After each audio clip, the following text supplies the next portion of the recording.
Alright, what's up guys? It's SJ.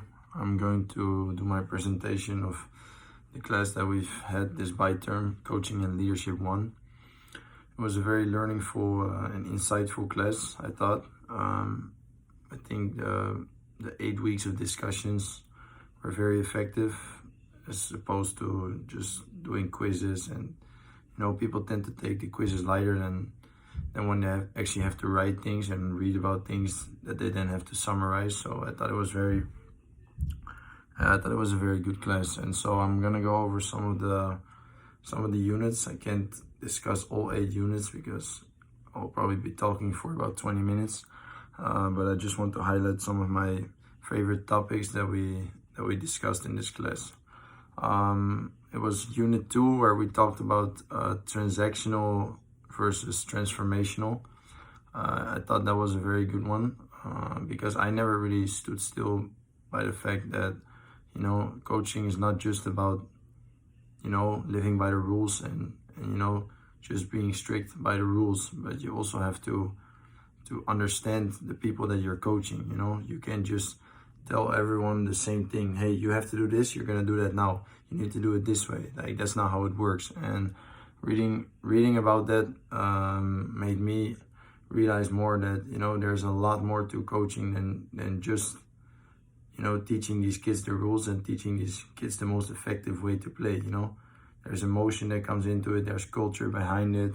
And so I think that was a good lesson for me to get that more into my mind, because when I came here to the US and I got to meet my coach, at first I was like, all right, yeah, this is just gonna be a coach that's gonna teach me how to use the best grip and how to hit the best forehand.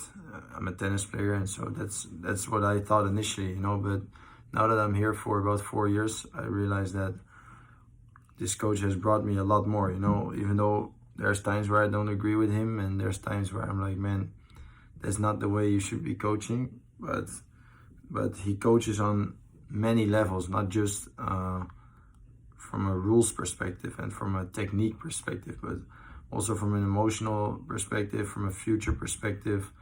And that just goes to show that that's really what a transformational coach is all about, one that really not only looks at your tennis, but also looks at you and wants to make you grow as a person, because our coach, one thing I really like about him is that he is very aware, of the fact that we are all college students that have a whole new life after this coming up, and so it's not just about how we perform on the tennis courts in these 4 years, but it's also how we become better people after college, and how he can prepare us the best way to have a good future in terms of jobs, in terms of family, in terms of a wife, kids, everything, So I think that unit, that second unit that we discussed, I think that made me realize a lot that I have to be blessed with the coach that I have right now and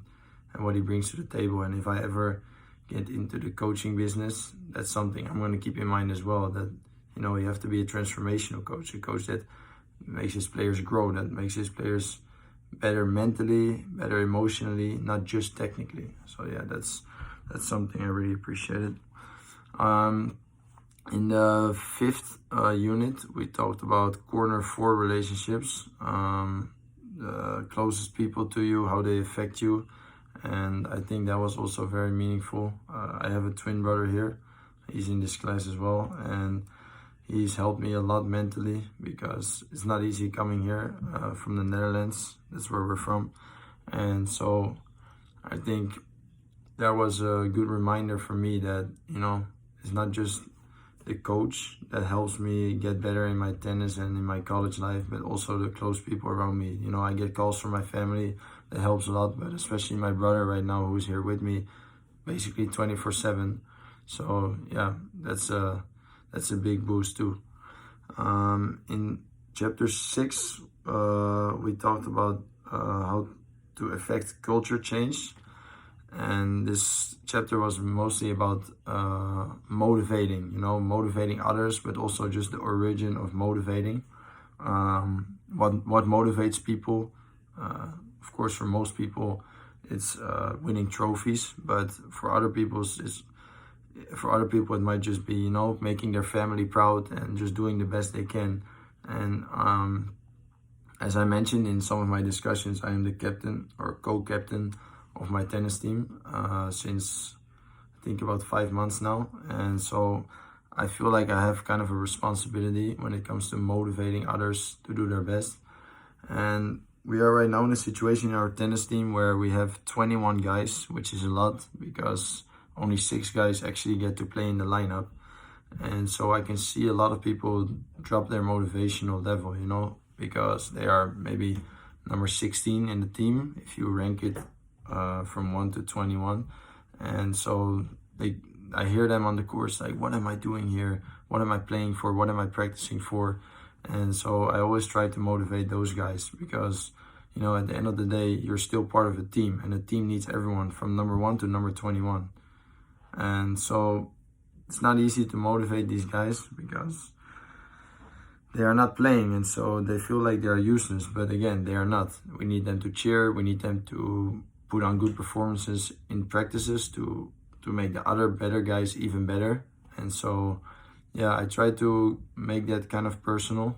I talk to them outside of the courts, and reading about this in chapter 6 helped me a lot because it made me realize that each person is completely different, and especially in our team, we have a lot of people from different countries. So it's not easy to understand their culture and their background. But as I get to know them better, it makes it easier for me to motivate them as well. You know, like I understand the person that they are. We have some people that are very pessimistic, and so I try to just take it easy with them.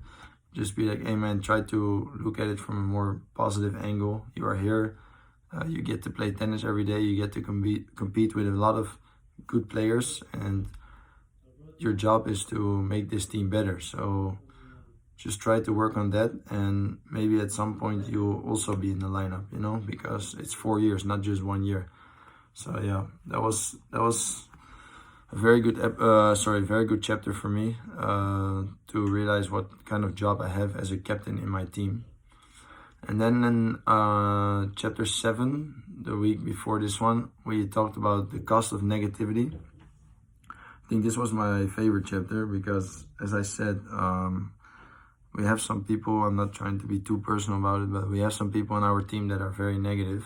And I think this is a very bad thing to have, you know, because I think people here need to realize that it's a true blessing to be here. You know, we have a beautiful campus. It might be in the middle of nowhere, but the campus has a lot to offer, a lot of facilities, a lot of good people around. And just to be able to play tennis every day and to hang out with your friends on this beautiful campus every day is a true blessing. So I think people need to realize that more. And even myself, sometimes I have some mood swings and I get down on myself and I get into a negative spirit.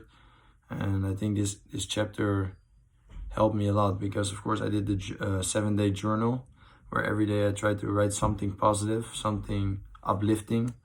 Like, okay, today you're going to think about all the good things that you have in your life. Or today you're going to write down the things that have bothered you and you're just going to let them go.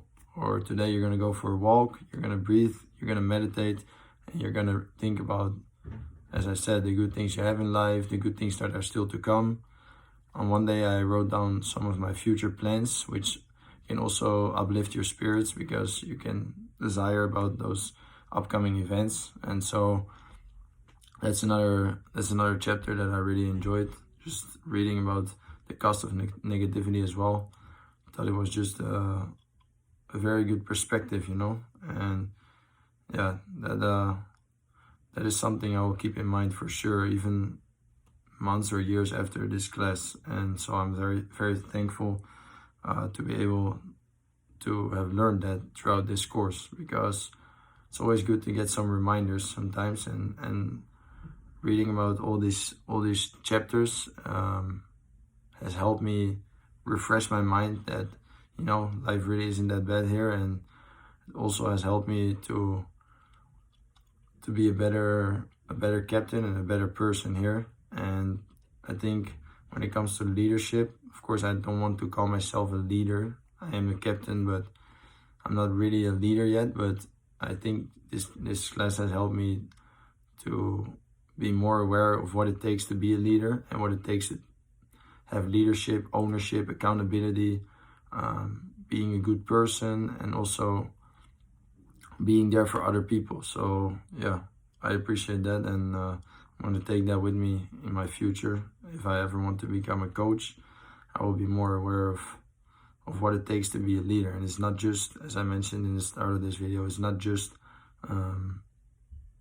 transactional, you know, it's transformational. It's not just living by the rules.